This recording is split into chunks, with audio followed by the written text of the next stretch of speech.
Labs और साथ ही साथ हॉस्पिटल स्टॉक्स नंबर्स अच्छे रहे और उसके बाद स्टॉक्स में तेजी बनती दिखाई दी है। चलिए अब बात करते हैं मैक्स हेल्थ केयर की। पहले आपकी स्क्रीन पर नतीजे आ जाएंगे जहां पर हमने देखा है रेवेन्यू में करीब 52% तक की वृद्धि देखने को मिली। एबिटा 362 करोड़ पर आया, यानी कि सालाना आधार पर 153% का इजाफा, और प्रॉफिट 207 करोड़ का, मार्जिन 16% से बढ़कर 27% पर आ गए हैं।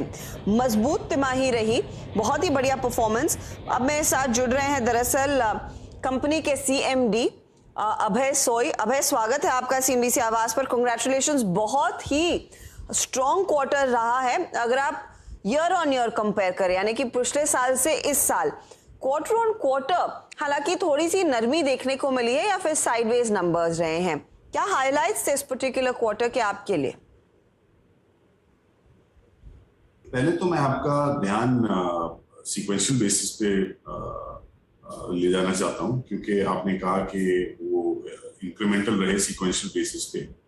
इसका बड़ा रीजन ये था कि पिछले क्वार्टर में अगर आप ध्यान करेंगे तो वैक्सीनेशन रिलेटेड जो हमारे रेवेन्यूज हैं वो कुछ 136 करोड़ के थे, और वो जो एक वैक्सीनेशन रिलेटेड रेवेन्यूज हैं वो इस क्वार्टर में 91 करोड़ के तो कम हो गए, कुछ 45 करोड़ से। उसके बावजूद रेवेन्यू आप देखेंगे बड़ा है, माइल्ड इंक्रीमेंट था लेकिन इंक्रीमेंट था। लेकिन अगर मैं ये one time vaccination related revenues के अलावा भी देखता हूँ तो सीक्वेंशियल बेसिस पे भी, क्वार्टरली बेसिस पे भी 8% की वृद्धि हुई है रेवेन्यू में, और 12% का इंक्रीज हुआ है एबिटा मार्जिन, एबिटा पे। और अगर आप ईयर ऑन ईयर बेसिस में देखिए तो 42% हुआ है विदाउट वैक्सीनेशन रेवेन्यू, और रेवेन्यू का इंक्रीज, और एबिटा तो 135% हुआ है ईयर ऑन ईयर। तो ये बेसिकली इसलिए हुआ है क्योंकि जो कोविड रिलेटेड है रेवेन्यूज, पिछले क्वार्टर में, क्वार्टर 1 में हमारे 36% रेवेन्यू कोविड से आए थे। इस क्वार्टर में 2% से कम रेवेन्यूज हमारे आए हैं कोविड से। ओके, तो बेसिकली आप कह रहे हैं कि अब नॉन कोविड बिजनेस जो है वहां पर इंप्रूवमेंट देखने को मिल रही है, जो एक्चुअल कंपनी की के लिए फेवरेबल रहेगा। ऑक्यूपेंसी रेट्स क्या है, अगर मुझे इसका अंदाजा दे सके, और रफली एवरेज रेवेन्यू पर बेड आप कितना कमा रहे हैं एट द मोमेंट? बिल्कुल। सो जहां तक ऑक्यूपेंसी का सवाल है, 75% ऑक्यूपेंसी रही है इस क्वार्टर में, और ये तो चेंज ओवर क्वार्टर था कि कोविड खत्म हुआ और नॉन कोविड वापस आया, और हमने देखा है ये कि सारे elective surgeries pre Covid levels के तक और उसके बियॉन्ड भी गए इस क्वार्टर में, ऑलरेडी आ चुके हैं। और सबसे खास बात ये है और पॉजिटिव बात ये है कि ये नंबर्स हैं, लिहाजा कि जो इंटरनेशनल बिजनेस है क्वार्टर 2 में सिर्फ 1/3 ऑफ प्री कोविड लेवल्स पे ही आया था, और ये नंबर इस क्वार्टर में, थर्ड क्वार्टर में हमारा और भी बढ़ रहा है। तो ये जब आपका इंटरनेशनल बिजनेस, अब आपने देखा है सारी इंटरनेशनल फ्लाइट्स जो लॉकडाउन थी वो भी खुल रही है, इंटरनेशनल ट्रैवल भी ओपन करेगा, तो इसके साथ तो ये इंटरनेशनल बिजनेस जैसे आता है तो आप occupancy and right type of occupancy में और भी देखेंगे। तो जैसे जैसे अनलॉक होगा, आप कह रहे हैं ऑफ कोर्स ऑक्यूपेंसी बढ़ेंगी, कितना इजाफा रफली आएगा, क्योंकि NCR में मेडिकल टूरिज्म में आप ही के अस्पताल में सबसे ज्यादा लोग आते हैं, तो वहां पर आपका एक्सपोजर काफी बड़ा है ऑब्वियसली। बिल्कुल।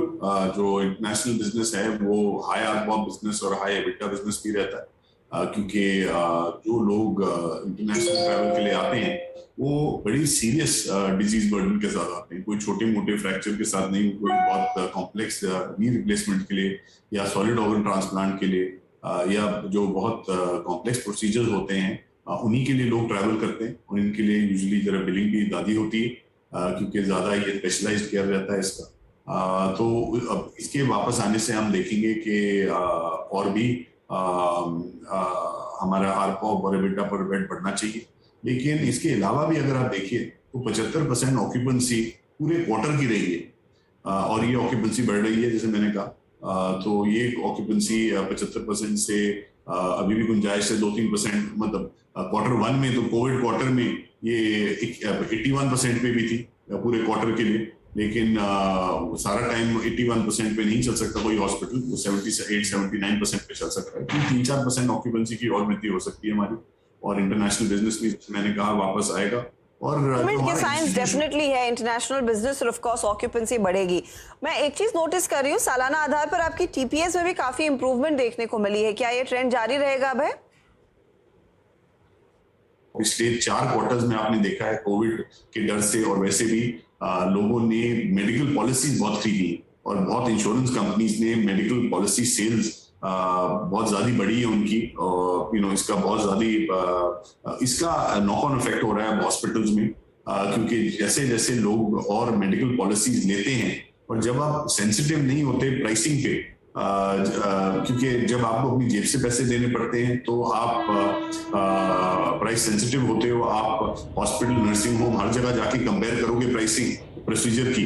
लेकिन अगर आप इंश्योरेंस पॉलिसी लेते हो तो आप कम प्राइस सेंसिटिव रहते हो, क्योंकि आप जो ज्यादा बढ़िया ब्रांड है, जो ज्यादा कॉर्पोरेट हॉस्पिटल है, जो ज्यादा माना हुआ है, वहां जाएंगे, सस्ते हॉस्पिटल में जरूरी नहीं जाएंगे, क्योंकि इस टाइम आप नहीं पे कर रहे, इंश्योरेंस कंपनी पे कर रही है। जो आपने इंश्योरेंस प्रीमियम पे करना था वो तो आप कर चुके हैं। तो क्योंकि इंश्योरेंस पॉलिसीज की सेल्स इतनी बड़ी, अब हम देख रहे हैं ये भी जो हमारा सेगमेंट है, ये 25% के ऊपर इंक्रीज करा है पिछले 1 साल में। और जैसे जैसे आप इंश्योरेंस की पेनिट्रेशन इंडिया में बढ़ती हुई देखेंगे, तो ये हम जैसे हॉस्पिटल चेंज के लिए अच्छा रहेगा। फाइनली अबे मैं आपसे ये पूछना चाहूंगी, क्योंकि business is coming back evidently, ये बताइए क्या इस बिजनेस ट्रेंड को और मजबूत करने के लिए क्या एट द मोमेंट आप किसी तरह के एक्विजिशंस के बारे में सोच रहे हैं? क्या कुछ आपने एसेट्स आइडेंटिफाई किए हैं? देखिए, पिछले 1.5 साल में तो सिर्फ कोविड को संभालने के सिवाय और अपने ही कैश फ्लोज को बचाना और हॉस्पिटल को सर्वाइव कराना, सप्लाई चेन मैनेजमेंट के अलावा किसी के पास कुछ भी वक्त नहीं था करने के लिए। लेकिन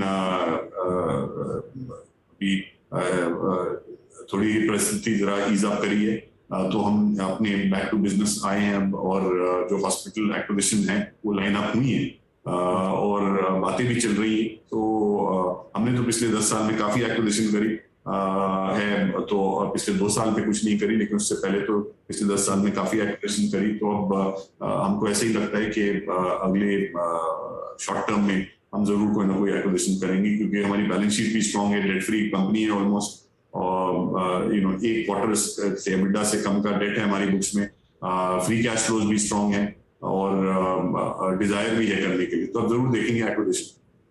all the very best Abhay soy, और बहुत बहुत शुक्रिया हमारे लिए समय निकालकर डिटेल में बात करने के लिए। आज देखिए तमाम हॉस्पिटल स्टॉक्स में मैक्स हेल्थ केयर भी आज करीब 4% ऊपर ट्रेड करता हुआ। गाबा साहब, मैक्स हेल्थ केयर 359 का भाव है, 4% की तेजी पर क्या कोई नया ट्रेड खड़ा करना चाहिए? बिल्कुल खड़े करना चाहिए। स्ट्रॉन्ग सपोर्ट जोन है, जैसे मोमेंटम रिड्यूस हुआ है ऑन द डाउन साइड, उसके हिसाब से लगता है अपमूव फिर एक रिज्यूम हुआ है। अब 359 के पास ट्रेड कर रहा है, इसका मिनिमम टारगेट मुझे 400 के करीब नजर आता है।